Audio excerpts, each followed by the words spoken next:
this week. Magandang araw po sa inyo lahat. Ito po yung lingkod, si Freddy. Ako'y magbabalita sa araw na ito na mga up-to-date, most especially when it comes to education there in the Philippines. Okay? So, by the way, I am Freddy, the host of this Filipino sa America Blog YouTube channel. Okay? And if you haven't subscribed to my channel, as much as possible, I encourage you to subscribe to my channel by pressing the red button below so you could avail of all this information that I have for you on a day-to-day basis. Medyo minsan hindi ako nakakapag-upload because most of the time, many times, ay nag-out of town ako or may problema, most especially when it comes to climates. No? May problema ang climates dito eh. Okay? So, ang aking topic for today is about the appointment of Senator Angara, Senator Sani Angara, for the position of replacing Vice President Sara Duterte, who quits earlier as Department Secretary of Education. Nakita naman nyo na wala ho nang gawa ang ating Vice President Sara Duterte during her term as Secretary of Education for the past 2 years, since 2022. Wala ho nang gawa. Ito sasabihin ko sa inyo. Yung aking apo ay nag-aaral dyan sa Pilipinas, sa DepEd, sa public school dyan sa Manila, and I'm sorry to tell you that talagang napakahina ng quality ng education natin. At minsan nakakasakit pa nga ng ng tawag dito yung kagat ng lamok. Kasi poorly maintain ang ating mga school, hindi katulad dito sa Amerika. Kasi alam niyo ang education ay importante sa nation building. Most especially sinasabi natin na maraming bobo daw sa Pilipinas. Hindi po. Ang totoo niya, matalino ang mga Pilipino, kaya lang kulang ho sa suporta. And we need Senator Angara for this position. Hindi ba niyo napapansin ang mga pinipili ng ating Presidente Bongbong Marcos Jr. ay karamihan ay abogado at may mga Master of Law, usually coming from Harvard University and other highest university here in America. Kasi ito po ang pinaka magandang pag-aaral ng standard of education here is very malayo kung compare dyan sa Pilipinas. Napakalayo. Okay? So, sino ba itong si Senator Angara? Si Senator Sani Angara earned his undergraduate degree in International Relation from London School of Economics. So, pwede din itong Finance Secretary and Political Science in 1994. So, 1994 nag-aral po siya niyan. Okay? Ngayon, nag-aral din po siya from London. Nung pag-uwi niya, ay nag-aral din po siya sa UP College of Law. Natapos niya in 2000. It means 6 years. No? Tuloy-tuloy ang kanyang pag-aaral. At bumalik siya dito sa Amerika at nag-aral naman siya ng Master of Law at Harvard Law School. So makita nyo, at natapos niya yan in 3 years ang kanyang master's degree. Okay? Master's degree. So yan o ang ating bagong Secretary of Education, and we are expecting some great changes. At mamaya sasabihin ko sa inyo kung ano ang maaaring gawin ni Secretary Sani Angara for this position. Okay? Okay, let's listen to this another Harvard product of Master of Law. Itong si Senate President Chis Escudero. Okay? Okay. Kakahirang bilang Secretary ng Department of Education. I believe that he will do a good job and I wish him well. Malaki ang problema ang kakaharapin niya bilang kalihim ng kagawaran ng edukasyon, partikular sa mga kinakaharap na issue natin sa edukasyon. Kabilang na siyempre ang mga suliranin kaugnay ng ating mga teacher, ng ating mga estudyante, kakulangan sa pasilidad at gayon din kalidad ng edukasyon, primary at basic education sa ating bansa, primary and secondary. And I look forward to working with him. Not only in the Senate but Okay. I-interrupt ko lang si Senator Escudero. Tama ang kanyang mga sinabi. Ano ba ang mga problema ng Department of Education na VP Sara was not able to address? Kasi puro no comment puro no comment. At wala siyang nagawa at hindi siya makakita madalas dyan sa DepEd, no? Ang nagpapatakbo sa Department of Education are usually mga undersecretary. So we need a real who is going, kasi importante ito according to President Bongbong Marcos Jr. At makita naman nyo sa pagsasalita ni VP Sara. So when certain people like Senator Chis Escudero and now incoming Secretary of Education, Senator Sani Angara, by the way they talk, will describe the person education, the person capability, and the person intellectuality. Ganyan po kahalaga. Okay? Ngayon, ang problema ng DepEd na sasakupain ni Senator Sani Angara ay low quality of education. Mababang kwalidad ng ating edukasyon. No? For my research, 78% of our students failed to reach minimum levels of proficiency in each of the three PISA subject like reading, math, and science. Okay? Reading, of course, in English. Napakahirap. Kaya yung aking apo, pinag-aral ko sa Kumon. Diyan sa may Binondo. Okay? I really pay for it. Kasi I want my granddaughter to be something like will develop self-confidence as far as reading, speaking, thinking, listening, and planning. Nakakapag-develop po yan. Nakapagpapalakas ng loob upang ma-reach niya ang kanyang vision and goal in life. Habang bata pa, i-mold mo na yan. Like an athlete, no? You need to develop while still young. So by the time that he or she reach the age of reason, handang-handa na siya. Okay? So, ano ba ang pinaka talagang standard of quality natin dyan sa Pilipinas as far as education is concerned? Third po tayo.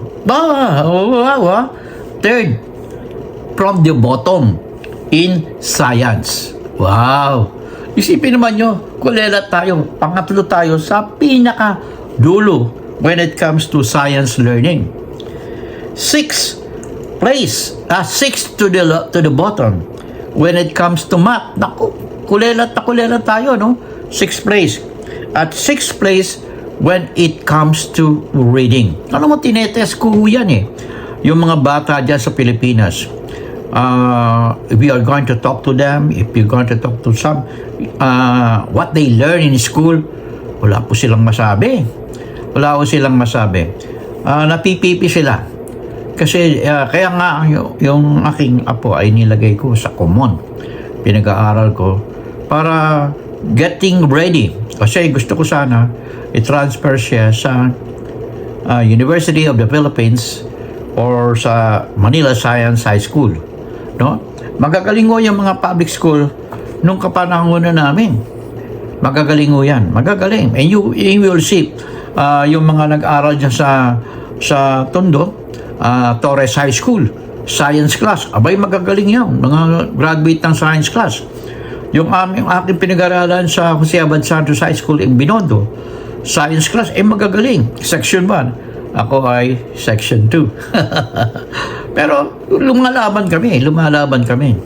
And ang favorite ko noon ay mathematics, no? Mathematics, yan ang aking favorite. Yung English, medyo nahihirapan pa ako na during those time. until such time that I joined the Toastmaster International when I was hired by PLDT, and because of that I nagkaroon ako ng lakas ng loob to grow on a much faster scale without learning English, because I was able to compose and plan for my future under PLDT. Inisponsor ako ng PLDT because pag natapos ko yung isang course, I will take up another course while I'm working and they pay me for studying. Ganyan po nangyari sa PLDT. Ayan po. At ang ginawa ng PLDT is inassign ako kung saan.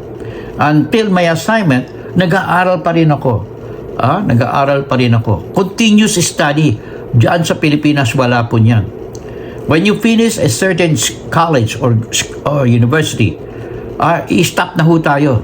And that's a big fault in our education in the Philippines. Kaya sa PLDT, tuloy-tuloy ang pag-aaral namin. Even in Meralco, even in San Miguel Corporation, the big companies are offering this kind of training. Okay? You need, all the companies need to train their staff. Kung walang mag-train sa inyo, you need to make some point that you see to it, that you could finance yourself to study outside of the company that you are working for. Anong return? That is an investment, guys. That is an investment. You will be promoted and a big chunk of money will be added to your pay scale. Am I right? Okay? So, kailangan ho natin yan. Okay? At bakit ganyan ang nagiging standard of education? Sasabihin ko, pero tuloy muna natin sa sinasabi ni Senate President Escudero, na isa rin magaling na lawyer. So, being part of the executive. Ano magiging impact sa Senate yung pagkawala ng Minus one, there will be 23 senators. Senator Angara is due to graduate sa isang taon naman So, isang taon na lamang naman mawabakante yung 24th senator if ever. At sino take over ng Committee on Justice? Pag-uusapan pa namin, hinahalal naman at ina-elect among the majority members. Pero hanggat maaari, mas ninanais ko sana, abogado ang maging chairman ng Committee on Justice. Sino ba option? Kilala niyo naman kasi Nadinig niyo si Senator Angara, no?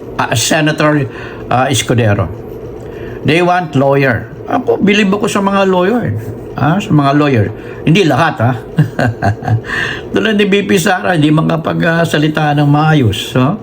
Ano kaya nakuha ang score nito? Bakit nakapasa to sa bar, ano? At si Digong Duterte. Ano nakapasa yan sa bar? No? Nag-aral pa naman ng Sambeda Law School yan. So, makita naman yung quality of education sa Sambeda. Magaling. By Duterte. No? Hindi ko maintindihan, no? Pero makikita natin, kaya wala tayong naipanalong kaso to si Duterte. Ba't naging, naging prosecutor? Okay, tingnan natin. So, pakinggan natin to Senator Chis Escudero, a Harvard graduate of Master of Law. Okay? abogado. Ano lang kayo, SP, lima na lang kayo. Ano?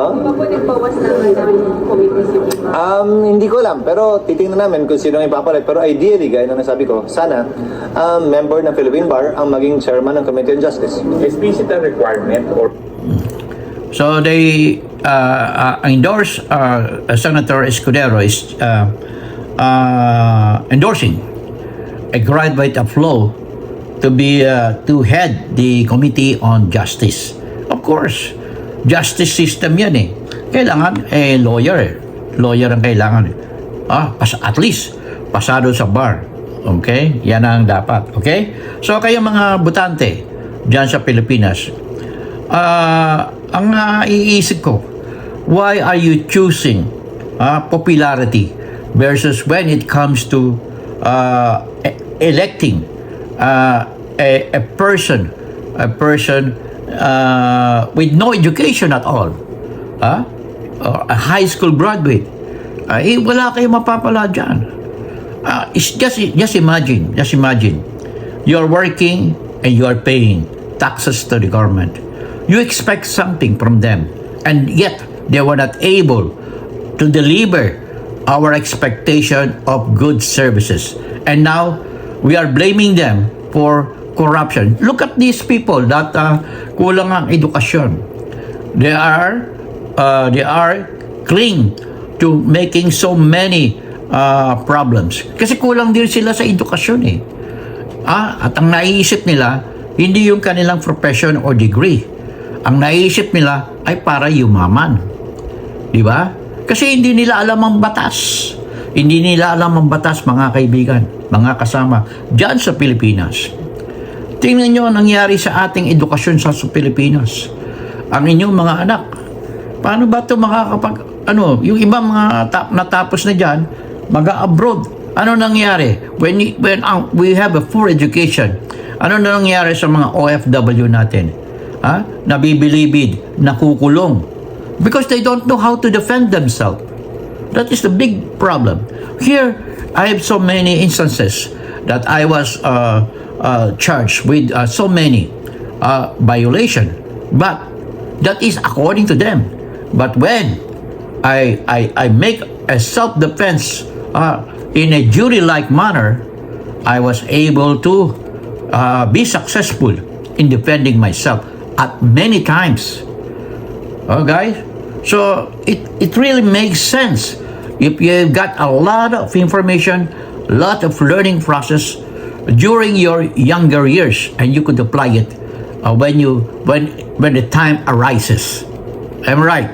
Okay, let's continue with this senator. Okay, a good senator. ano lang. Alin? Yung na, Walang requirement, walang qualification ang chairmanship ng anumang komite ng Senado. Pero magiging outcome na yun, mag-resign Senator Sally as Senator. Hindi ko alam, mag-uusap pa kami. Kaugnay ng eksaktong plano, balakin at schedule niya. Dahil option niya kung magre-resign siya pagkatapos mag-take effect ng appointment upang sa gayon ito yung maging ad interim appointment. Ang pagkakaiba niyan, pwede na siyang umupo at manilbihan bilang kalihim kung siya'y magbibitiw. Subalit pag hindi, hanggat siya'y na-confirm, magiging nominee siya hanggang ma-confirm at hindi pa siya pwede mag-assume. Pero sa CA, sir, mabilis siyang Wala ako nakikitang problema sa parte ng Senado dahil bibigyan namin siya siyempre ng courtesya bilang kasalukuyang miyembro ng Senado, and I think all the members of the Senate are proud of Senator Angara, not only as a member of the Senate but also Yes,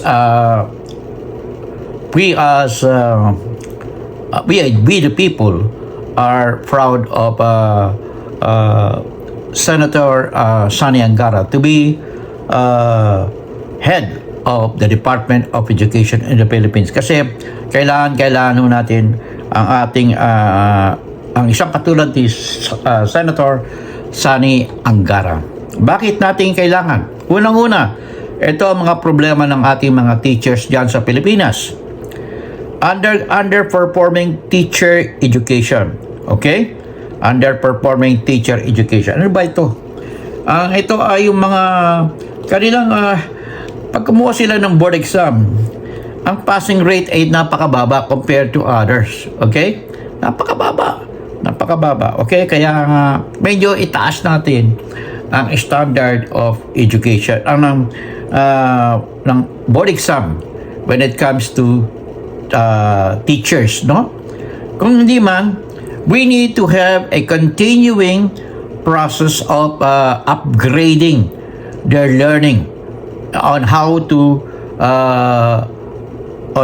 teach, most especially when it comes to medium of instruction, and English is the most ideal of using as a medium of instruction because it is a window of all learning process there in the Philippines. Okay.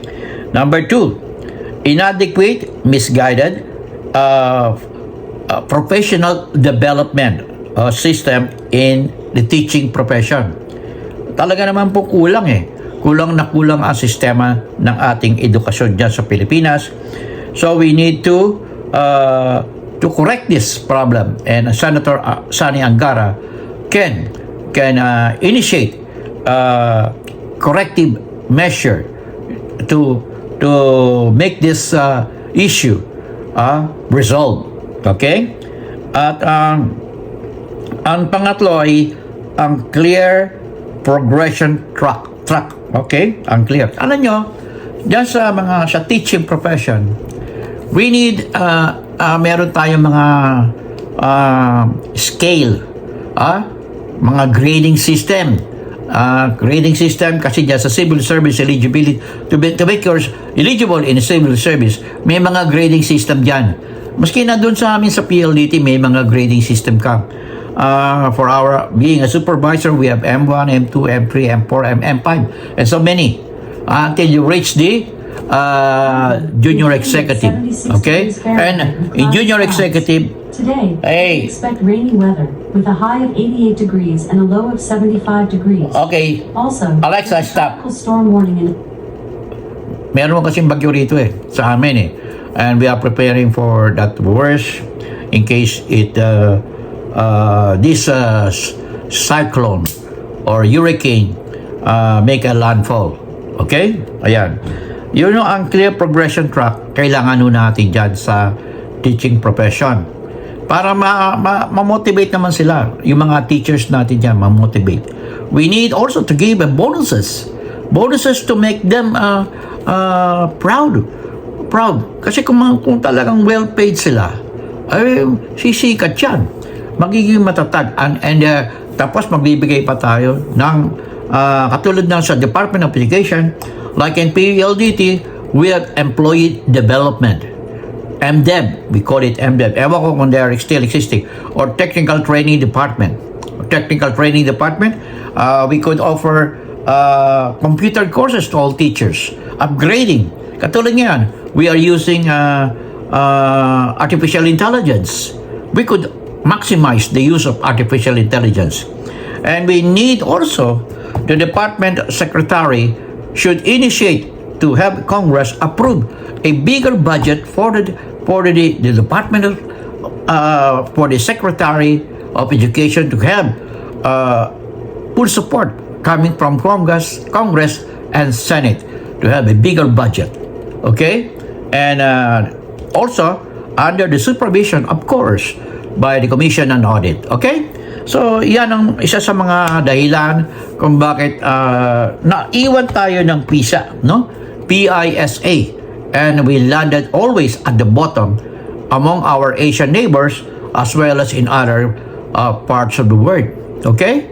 So I do hope that Senator Sani Angara, thank you very much and congratulations for accepting the position of Secretary of Education, long time neglected under all those Duterte administration for the past 6 years and another 2 years under Vice President Sara Duterte. Okay? Natauhan na rin kapagkat marami ang humihiling kay BP Sara to quit. And here we go. Nag-quit na nga siya. Thank you very much guys for giving a lot of pressure to BP Sara to resign. Okay? This is your host, Freddy, here in America. In God we trust. Never hold your peace. I'll see you in my next vlog.